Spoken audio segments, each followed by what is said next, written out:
Um, This time I recognize the gentleman from Virginia, Mr. Griffith, for 5 minutes. Thank you, Mr. Chairman. Thank you so much for being here today, Mr. Hooks. You would agree with me that Virginia is more important than Kazakhstan, would you not? I would agree that At least to our government. to our government, yes. All right. And you would also agree, would you not, that China is not doing enough to clean up their air pollution and that you would like to see them moving at a faster pace. Is that not correct?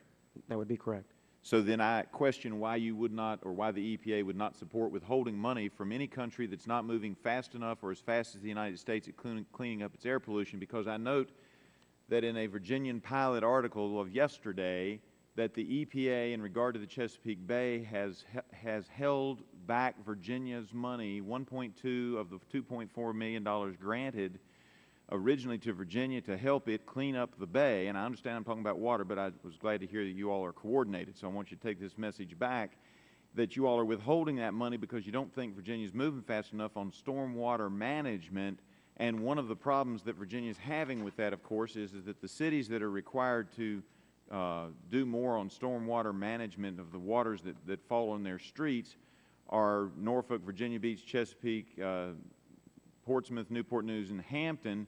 And while I don't represent those areas, I certainly feel their pain.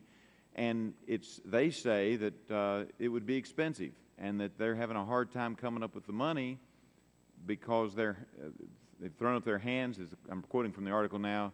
Local governments across Virginia have thrown up their hands at the prospect of financing stormwater upgrades amid budget crises and layoffs, and yet we're sending money to other countries, but we're holding back the money to Virginia. And I hope, and I'm not going to ask you for a response because I know it puts you at odds, and the water side of it's not your deal, but I hope that somebody at the EPA recognizes the conflict there. We're going to hold back Virginia's money. We're going to make it even harder on localities that are struggling now to deal with stormwater management. At the same time, we're sending money to places like China, Kazakhstan, and there's a lot of different places that we've sent money to. And it just seems when we're having issues with money in this country that maybe we ought to care more about the Bay than we do necessarily what's going on in some small project in China.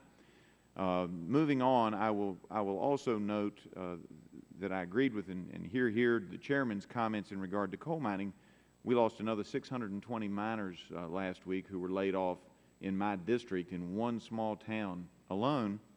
And yet I noticed that one of, and it's true that some of these were started in the previous administration, so I'm not trying to pick on the administration, but explaining why I think this bill has some merit and why we should take a look at it.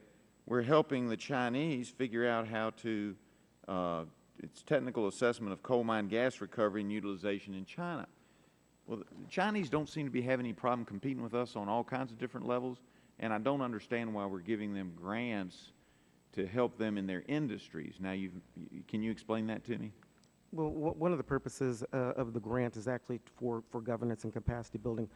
One of the things that we're trying to do in these foreign countries as they approach us for our advice and expertise is how do they raise the environmental standards that we have here in this country? If we are successful at what we're doing, if we can raise the environmental standards and environmental requirements and the governance of other countries, that puts our U.S. industry at a more equal footing in terms of our ability to compete. And I'm wondering, that was $180,000, and I'm wondering if you all have given any mining operations in the United States $180,000 to help them with technical assessment of coal mine gas recovery and utilization.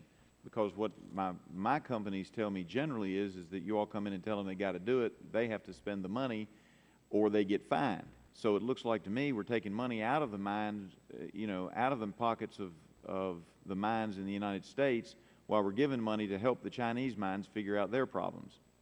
Well, I think, Bill, bear in mind our mission. We've actually let me ask this question because my time is running out. Okay. Have you given any $180,000 grants to United States mines to help them with this same type of thing?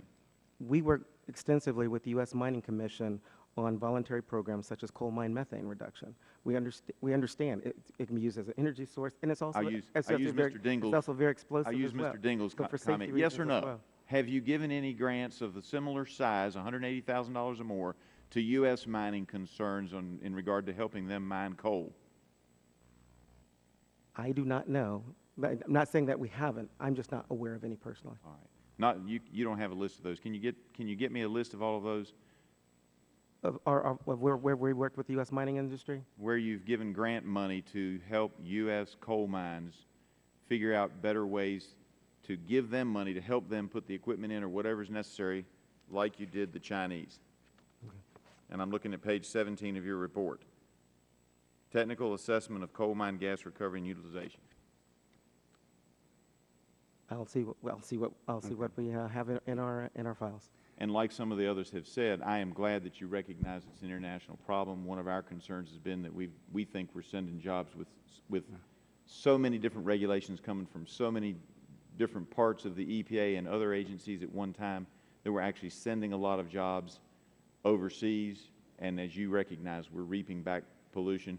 And we think we need a better paced set of regulations and more reasonable regulations. Thank you, Mr. Chairman. I yield back. Gentleman's time has expired.